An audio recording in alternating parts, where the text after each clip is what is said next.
Hello guys! So ayan, today nandito ako ngayon sa may duplex with garage ni Citrus Heights. So ayan, papakita ko sa inyo. Ayan, kung naghahanap kayo ng more spacious, yung mas malaki yung lote na rent-own house.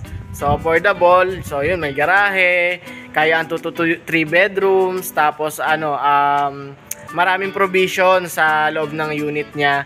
So, nandito na yan kay Citrus Heights. So, Citrus Heights is located sa may Santo Cristo, Sariaya, Quezon Province. So, and house tour ko kayo ngayon dito sa kanyang model unit. So, yan, kung nakikita nyo sa likod ko, so, yan, napapalibutan po tayo ng duplex with garage. So, tara, pasok tayo, guys. So, ayan, di ba? So, ito po yung unit. Ayan, first of all, makikita nyo po yan. Diba, bear type po siya kasi po, turnover ng unit sa inyo is bear type.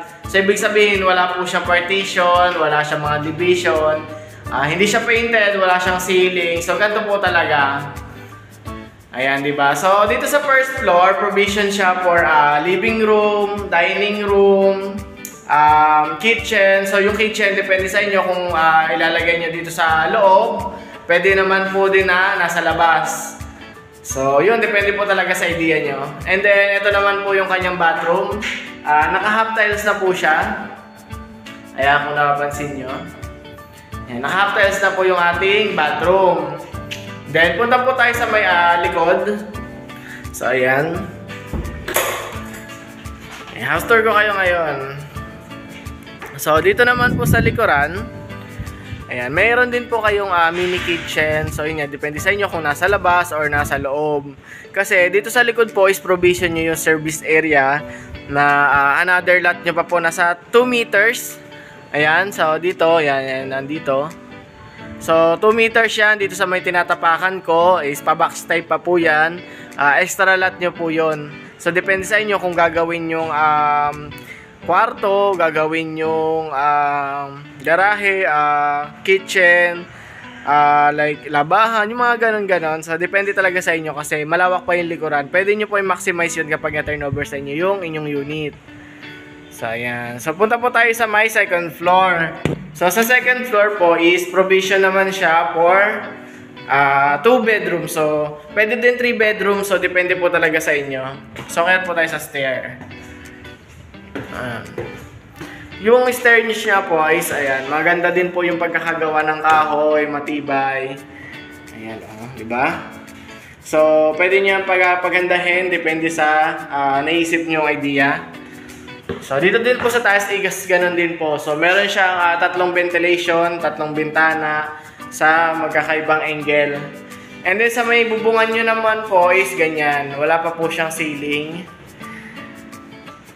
Ayan, nakaano din po siya, yung mga wirings niya, electrical is nakaganyan pa po. So, wala pang kuryente yan. So, pag-a-applyan nyo na lang po ng kuryente. Ayan, tsaka water. Then, so, madali lang naman po yun. So, pan-turnover na po yun. So, ayan, provision siya for 2 to 3 bedrooms. Ito yung view natin sa labas. So, makikita natin yung mga ibang kapitbahay natin. So, ayan, di ba? Pakaganda, oh. So, ayan guys. Baba ko muna. So, ayan guys, naman sa price naman niya is so napaka-affordable niya lang kasi for as low as 6.5 plus monthly DP for 17 months is magkakaroon na po kayo na unti-unti ng inyong unit. So, and then nasa monthly amortization na po for inner lot niya is nasa 9,000 plus lang din po.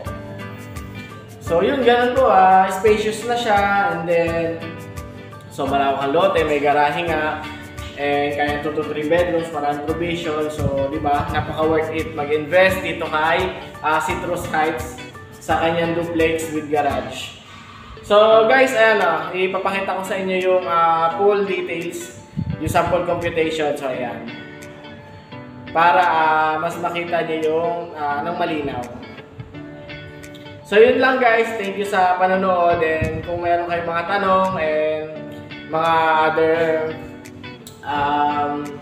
basta kung ano PM lang tayo, tripping, reservation, mayroon din reservation tayo, so PM lang kayo sa akin, then assist ko naman kayo. So yun lang guys is thank you and maraming salamat. Have a good day!